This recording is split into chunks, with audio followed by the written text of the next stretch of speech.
Well, now it's my joy and my honor to welcome for this morning's speaking, Reverend Rachel Jones here with us. Currently works as an interfaith spiritual health practitioner in an acute care hospital and in hospice, attending to people who are ill, in crisis, grieving, or at the end of life.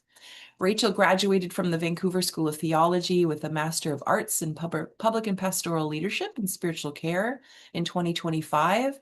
And she also holds an MS in Journalism from Columbia University, a BA in Sociology and Art from Lewis and Clark College. They've been practicing tarot both personally and semi-professionally for nearly a decade. Rachel, it's my delight to turn it over to you this morning and share with us the wisdom of tarot. Thank you so much, Doralee. I'm so excited to be here with you all and to get to chat about tarot because it's just something I've really enjoyed exploring for the past 10 years or so. And I find over time just gains more and more insight and more depth. And so I'm very excited to be sharing that with you today. So I have a slideshow here.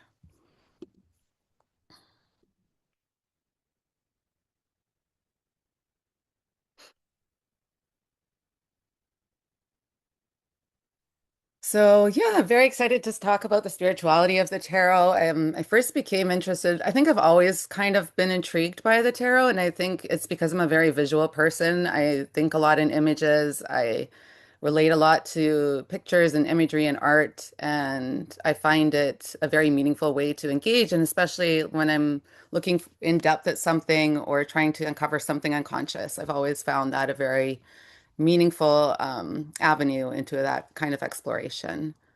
So I'm going to go over a little bit about the history of the tarot, and then my experience of the tarot, and then I'm going to do a tarot reading for the sanctuary, just a brief one. And I find it very appropriate since we're having our annual council meeting today to do a reading for our organization. So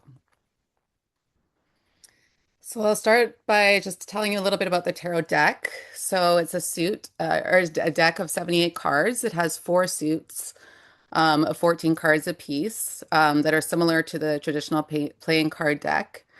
And then it has 22 major arcana cards, which are more highly symbolic and archetypal and contain messages about the soul's journey through this lifetime. So where did the tarot come from? And most of the information in this section I've gleaned from this lovely, beautiful illustrated history of the tarot, which is written and edited by Jessica Hunley. It originated primarily in Italy in the 14th and 15th centuries, although versions that inspired the tarot existed prior to that. And the earliest versions were often commissioned for aristocratic families and royalty. It likely evolved from early Islamic playing cards used in a game called Taroki or Tarok, and that arrived in Europe in the 1300s from countries like Egypt and Turkey. So there are a lot of people who look at the tarot as like an esoteric, containing esoteric Egyptian knowledge and wisdom that has been handed down through the ages. These cards are known as Mamluk cards that came to Europe from Islamic countries, and they're widely considered the predecessor of both the tarot and modern playing cards. So the 52 card decks that we used commonly to play poker or um, all kinds of games. So how is the tarot used? In the past, it's been used as an ancient form of divination. So people use it as a way to figure out, what do I do? What's going to happen? Should I marry this person? Should I do this thing? And it can still be used that way today. I remember, I think my earliest experience of someone receiving a tarot reading, or I think I got one myself, but I mostly remember my friends. We were in college and we went to a flea market and she got a tarot reading. And I remember the lady told her she was going to get divorced. She hadn't married yet, of course. And she was very angry about that. She was like, how dare she? She doesn't know anything. And I do think there's a danger in that sort of approach to the tarot, both in terms of like even if it's true, is that something you should be telling somebody about their life journey? So I think there's some caution present in that. And for myself, when I learned to do the tarot, I learned it in quite a different way, um, which is more of a contemporary method of self-exploration and a way to access one's intuition and inner knowing. So what the tarot does, in my perspective, is it gives you sort of an overview of what's happening in your life, what situations you might be encountering, and new ways to look at them, new ways to think about them. And it provides a bigger picture. So it gives you an opportunity to put it in context and realize that this moment isn't going to be your entire life, and things will change and things will adjust and things will shift. And so if I'm going through something hard, it always helps me put that in perspective. And the tarot contains a universal and symbolic language. So it's something that anyone from any culture, any um, background, any country can relate to because it's not something that's particular to one place or time. It contains imagery from many different traditions. It has Kabbalistic ties. It contains numerology, animals. There are so many versions of the tarot deck that contain so much different interpretation and imagery of the general concepts that it's something that is not really confined to one way of looking or one way of seeing.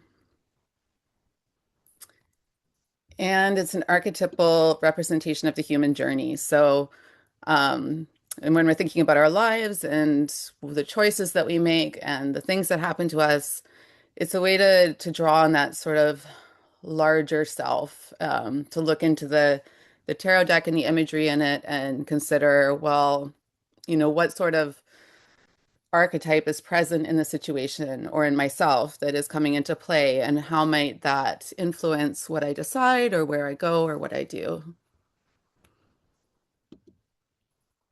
So I'll speak a little bit about the major arcana. So these are the 22 cards, and they represent the soul's journey through a lifetime.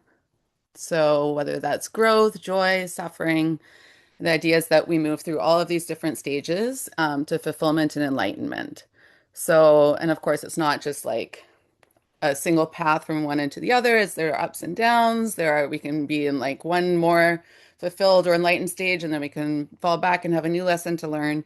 So it's like always shifting, always changing. Things come and go. And it utilizes a symbolic language drawing from pagan, Christian, and Kabbalistic beliefs, but also references to numerology, astrology, myths, and archetypes. So these cards, the major arcana cards, are numbered 0 through 21, beginning with the Fool and ending with the World. So I'll show you those cards here. So the Fool is kind of the beginning of the journey. It's someone stepping out into the unknown. It doesn't mean they're foolish. It just means that they are um, stepping out, taking a chance, don't really know where they're going, can't see where it's going to take them, but they're willing to take that risk and take that step forward regardless, and just see where it goes. And then the final card, the World, represents the completion of a journey. So you see like it almost looks like sweetgrass, but it's all tied together. It's come full circle. It's come all through all of these different stages, faced all of these different challenges, and has reached a place of satisfaction and fulfillment. And then the minor arcana are the four suits of the tarot.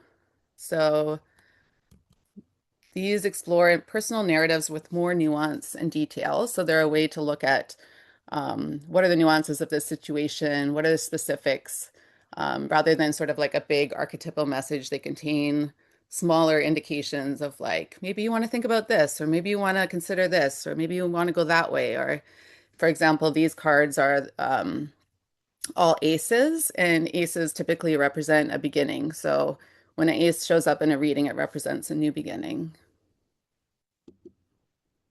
So the four suits of the tarot are the cups, the pentacles, the swords, and the wands, and they each have different representations. So the cups typically are aligned with the element of water, and they represent emotions, relationships, the inner feminine, and intuition. The pentacles are represented by the element of earth, and they are more the practical and material parts of life, so things like health and wealth, career, work-related things.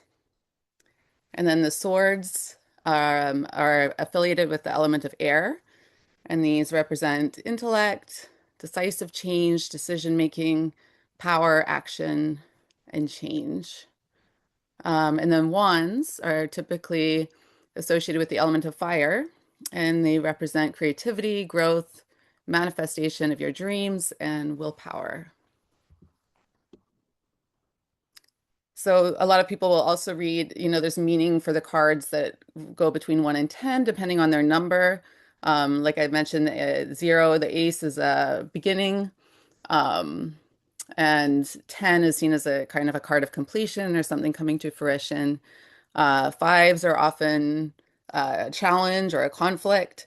So each of those is also a journey from 1 to 10. There's also a journey contained within that. And then the 4 court cards, um, the typical playing card deck will have a knight, king, and queen. And there's an additional one in the tarot where there's a page. Or in some decks, they're interpreted as a daughter, son, mother, and father. And so tarot decks have evolved over time. Um, they've evolved to incorporate numbers, adding the layer of significance with numerology and interpretation.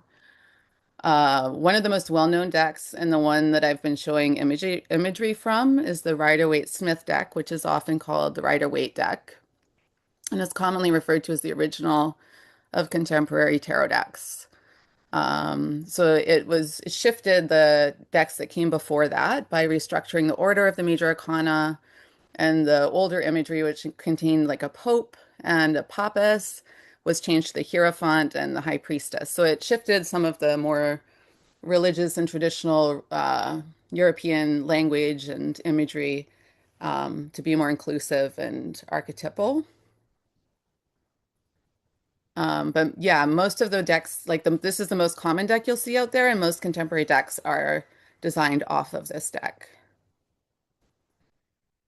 And then another deck that came out a few decades after, in 1942, made further changes. It reimagined the Strength card as lust and Temperance card as art, but it's less commonly used as a foundation for contemporary decks, although it is as well. And that's the Thoth Tarot.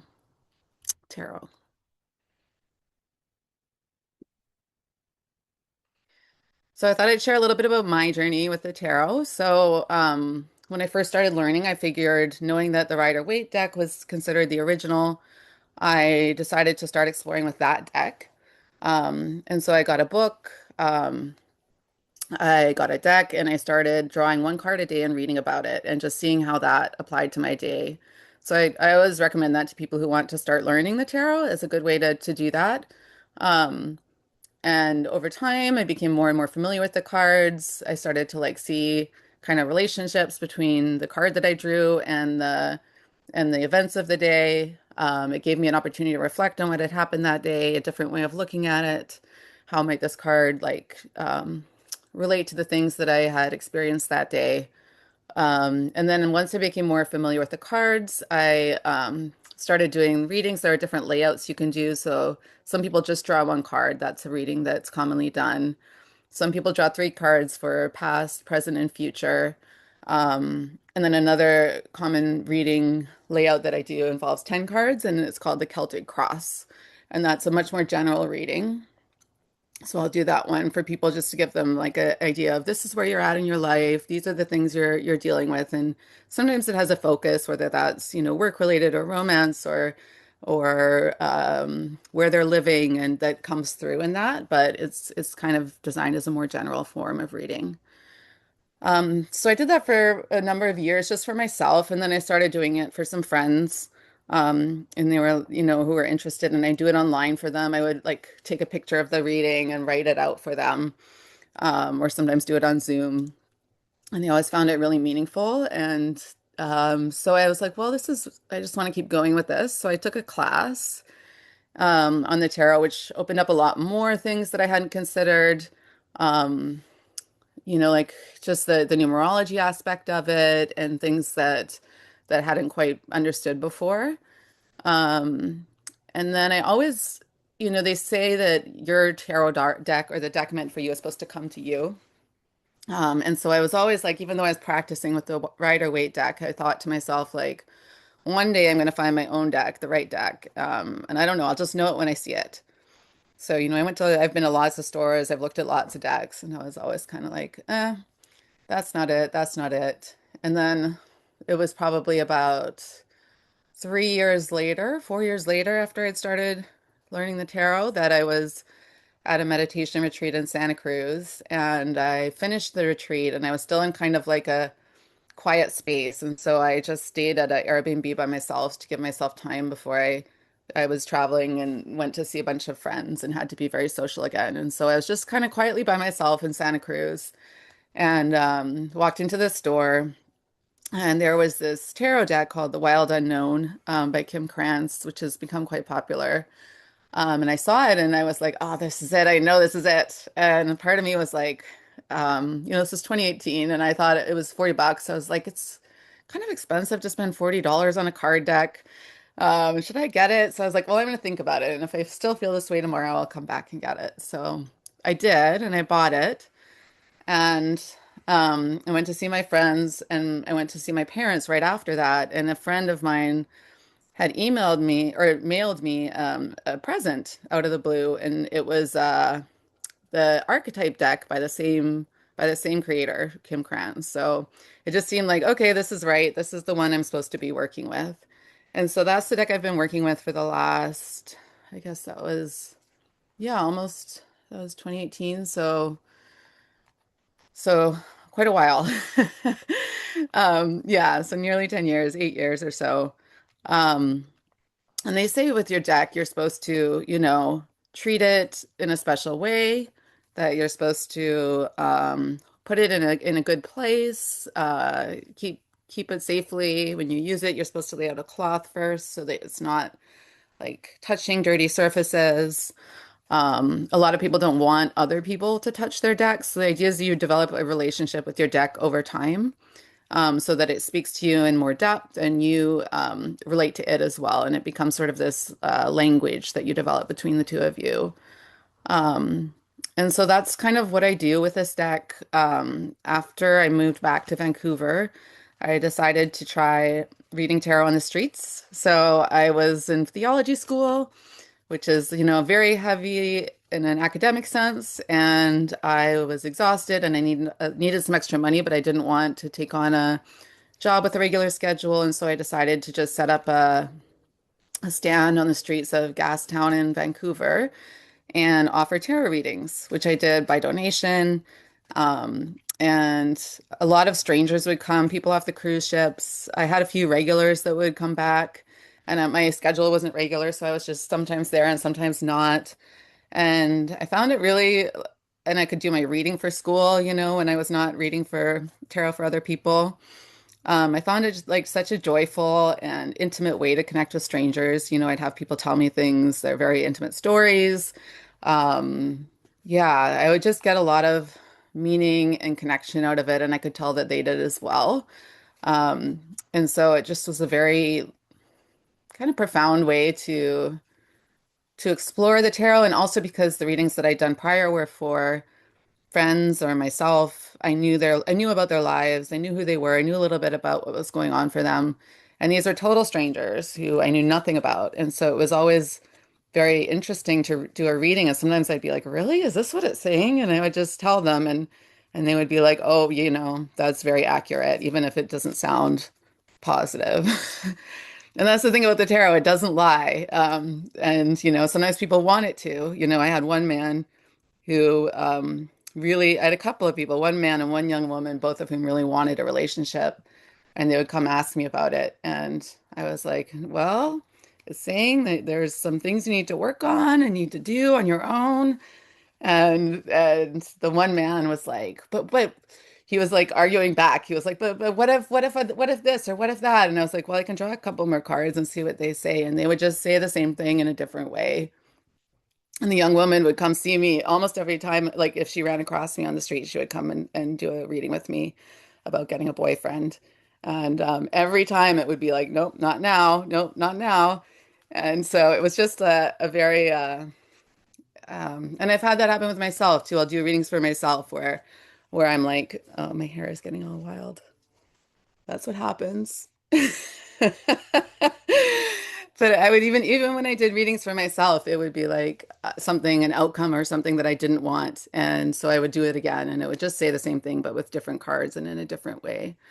So, so I've learned to trust it. And also like when things aren't going well, be like, okay, this is just what's happening right now. But I can also see the cards saying that this is a path to something else. It's going to take you in another direction. And so before I continue, I'm going to do a reading for the Living Interfaith Sanctuary. So, Bruce and Cheryl did some chants for us earlier that were really lovely. And these are different ways to kind of do an invocation, to bless the reading, to call in guidance and light. What I tend to do personally is just have a moment. I ask the person's name, then I have a moment of quiet, and I just like sense a heart connection with that person, and kind of it's not so much with words, but more just a sense of like what will be good for this person. What does this person need to know or hear? So that's what I'm going to do with the sanctuary today, and then I'm going to do a past, present, and future reading.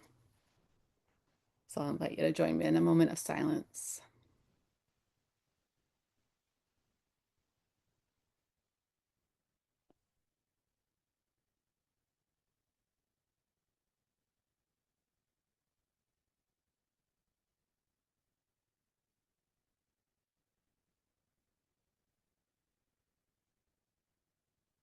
I'm going to draw 3 cards and put them face down.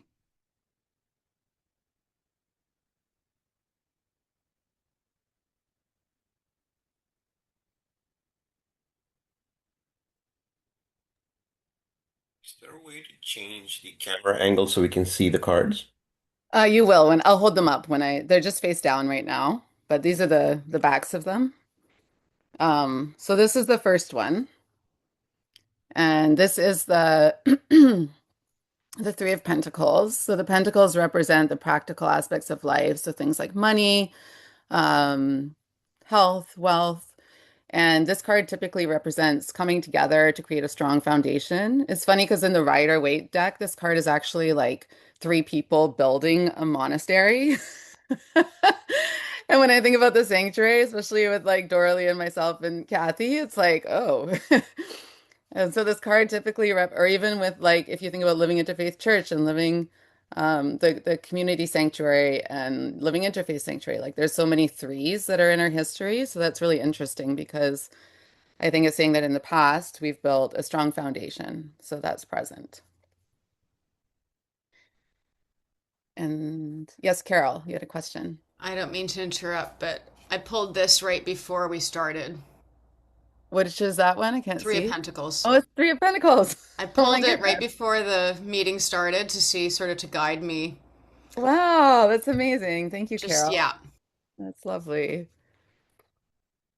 So here is the present card for the present. So it's the Six of Cups.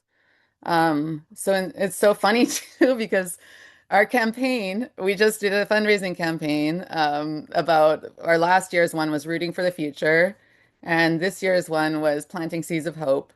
And so the cups represent, the emotions, the water element, the fluidity, the feminine intuition, the connection to kind of like movement and flow. And then this card in particular, each deck has its own imagery, represents like a tree rooted down into the earth, and you can see the roots are even though the tree is in black and white, the roots are all very colorful and rainbow. So it's the sense of like the work that's being done under the ground. So even if the tree like is here and it's like growing and it's like doing okay, but underneath it's almost like more rooted than it has more roots than top in a sense. Um, And so emotionally and intuitively, we're very rooted. And this is really positive because honestly, I was preparing for our council meeting after this service, and our finances don't look great. We're fine for the next year, but after that, we'll see. And so this is the 10 of Cups. I'm sorry, can you hear that beeping in the background? No. Okay, good. So this is the 10 of Cups, and this represents emotions again. And this is, like I mentioned, the tens are all completion cards. So this is like kind of coming to a place of completion. And if you look at it in relation to these cards, where you've got, if you look at where the colors are, right, you've got the foundations with the three colors, you've got the roots growing down with all the colors, and then here it's kind of like everything is flowing within everything else. So everything's interconnected, everything's flowing, everything's moving, everything's is going the way it's supposed to, basically. And it's totally interconnected, and it's like sharing, and there's equality, and there's involvement, and there's openness. So this is very positive. I'm glad. I'm like, I hope it's not the card that symbolizes poverty. So so this is good to see. So that's the reading for the Living Interfaith Sanctuary. And then I thought I would just close by suggesting a few resources. So this is the guide that I used when I was learning the Rider-Waite deck that was very helpful. So if anybody wanted to start exploring tarot for themselves or specifically the Rider-Waite deck, that's one I would suggest. And drawing one card and reading about it is how I would suggest starting with that. And if you want to experiment with online readings, this is my favorite site. It's got a bunch of, you can choose which deck you want read from and which layout you want, and it will do a reading for you.